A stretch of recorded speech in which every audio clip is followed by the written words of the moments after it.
ৰাজনীতি কৰিলে মানুহ স্পষ্ট হ'ব লাগে আৰু ৰাজনীতি হ'লে আপুনি ইমানটোলৈকে নাযাব যাক আপুনি কেতিয়াও প্ৰমাণ কৰিব নোৱাৰিব।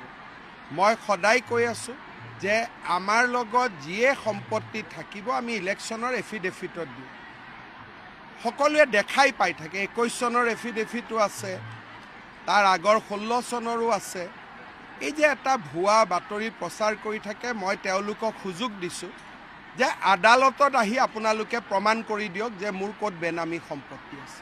ৰাজনীতি কৰিলে মানুহ স্পষ্ট হ'ব লাগে আৰু ৰাজনীতি হ'লে আপুনি ইমানটোলৈকে নাযাব যাক আপুনি কেতিয়াও প্ৰমাণ কৰিব নোৱাৰিব। মই সদায় কৈ আছোঁ যে আমাৰ লগত যিয়ে সম্পত্তি থাকিব আমি ইলেকশ্যনৰ এফিডেভিটত দিওঁ। সকলোৱে দেখাই পাই থাকে, 21 চনৰ এফিডেভিটো আছে, তাৰ আগৰ 16 চনৰো আছে। এই যে এটা ভুৱা বাতৰি প্ৰচাৰ কৰি থাকে, মই তেওঁলোকক সুযোগ দিছোঁ যে আদালতত আহি আপোনালোকে প্ৰমাণ কৰি দিয়ক যে মোৰ ক'ত বেনামী সম্পত্তি আছে। ৰাজনীতি কৰিলে মানুহ স্পষ্ট হ'ব লাগে আৰু ৰাজনীতি হ'লে আপুনি ইমানটোলৈকে নাযাব যাক আপুনি কেতিয়াও প্ৰমাণ কৰিব নোৱাৰিব। মই সদায় কৈ আছোঁ যে আমাৰ লগত যিয়ে সম্পত্তি থাকিব আমি ইলেকশ্যনৰ এফিডেভিটত দিওঁ। সকলোৱে দেখাই পাই থাকে, 21 চনৰ এফিডেভিটো আছে, তাৰ আগৰ 16 চনৰো আছে। এই যে এটা ভুৱা বাতৰি প্ৰচাৰ কৰি থাকে, মই তেওঁলোকক সুযোগ দিছোঁ যে আদালতত আহি আপোনালোকে প্ৰমাণ কৰি দিয়ক যে মোৰ ক'ত বেনামী সম্পত্তি আছে। ৰাজনীতি কৰিলে মানুহ স্পষ্ট হ'ব লাগে আৰু ৰাজনীতি হ'লে আপুনি ইমানটোলৈকে নাযাব যাক আপুনি কেতিয়াও প্ৰমাণ কৰিব নোৱাৰিব। মই সদায় কৈ আছোঁ যে আমাৰ লগত যিয়ে সম্পত্তি থাকিব আমি ইলেকশ্যনৰ এফিডেভিটত দিওঁ।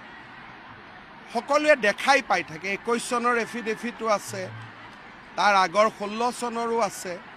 এই যে এটা ভুৱা বাতৰি প্ৰচাৰ কৰি থাকে, মই তেওঁলোকক সুযোগ দিছোঁ যে আদালতত আহি আপোনালোকে প্ৰমাণ কৰি দিয়ক যে মোৰ ক'ত বেনামী সম্পত্তি আছে। ৰাজনীতি কৰিলে মানুহ স্পষ্ট হ'ব লাগে আৰু ৰাজনীতি হ'লে আপুনি ইমানটোলৈকে নাযাব যাক আপুনি কেতিয়াও প্ৰমাণ কৰিব নোৱাৰিব। মই সদায় কৈ আছোঁ যে আমাৰ লগত যিয়ে সম্পত্তি থাকিব আমি ইলেকশ্যনৰ এফিডেভিটত দিওঁ।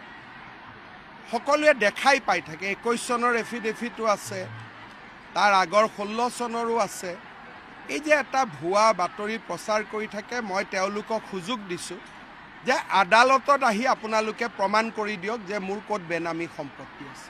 ৰাজনীতি কৰিলে মানুহ স্পষ্ট হ'ব লাগে আৰু ৰাজনীতি হ'লে আপুনি ইমানটোলৈকে নাযাব যাক আপুনি কেতিয়াও প্ৰমাণ কৰিব নোৱাৰিব।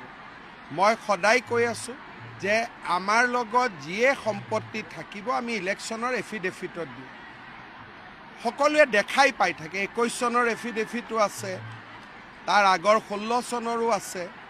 এই যে এটা ভুৱা বাতৰি প্ৰচাৰ কৰি থাকে, মই তেওঁলোকক সুযোগ দিছোঁ যে আদালতত আহি আপোনালোকে প্ৰমাণ কৰি দিয়ক যে মোৰ ক'ত বেনামী সম্পত্তি আছে।